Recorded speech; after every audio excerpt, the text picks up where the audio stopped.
pisidetaili, millest üks on olemas ka konkurendil. Aga 12 on küllalt unikaalsed, samas tööd ja traktori hooldust hõlbustavad. Esiteks siis hooldustungraud. Hooldustungraud on abiks, kui on vaja operatiivselt kas ligi pääseda teradele, kas neid teritada või vahetada.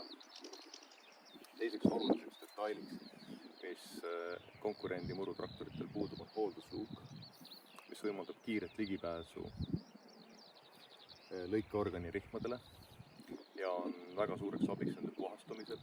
Nagu te näete, on reeglina turvalisuse eesmärgil rihmakompleks suletud ja sealt rohujääke ära puhuda või rihmasid vahetada on tegelikult päris keeruline.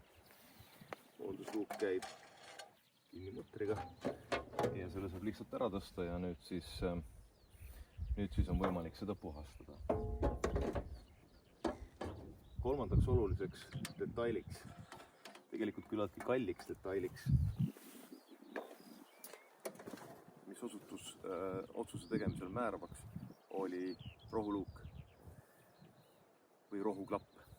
Ja see on siis selline mehaaniline abiseadeldis, mis kas sulgeb või avab lõikeorgani ja võimaldab siis rohtu kas mulčida või lasta sellel lennata traktorist eemale. See töötab jalaklapiga. Üks liigutus avab rohuklapi, teine liigutus sulgeb selle. Kui ma seda esmakordselt nägin ühes Ameerika videos, küsisin ma seda ka Torolt. Toro seda ei pakkunud, Ferrisel oli see kohe lisavarustusena saadaval.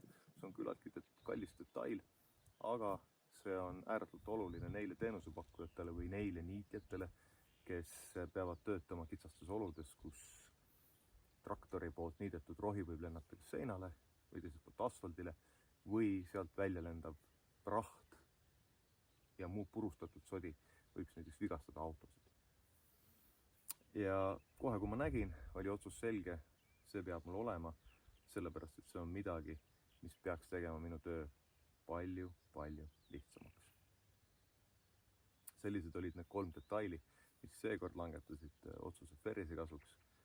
Võib-olla mõne aasta pärast, kui on aeg jälle traktorit vahetada, saan ma nendele ja veel mõnele olulisele töömugavust suurendavale detailile rõhudes langetada otsuse kellegi teise kasuks.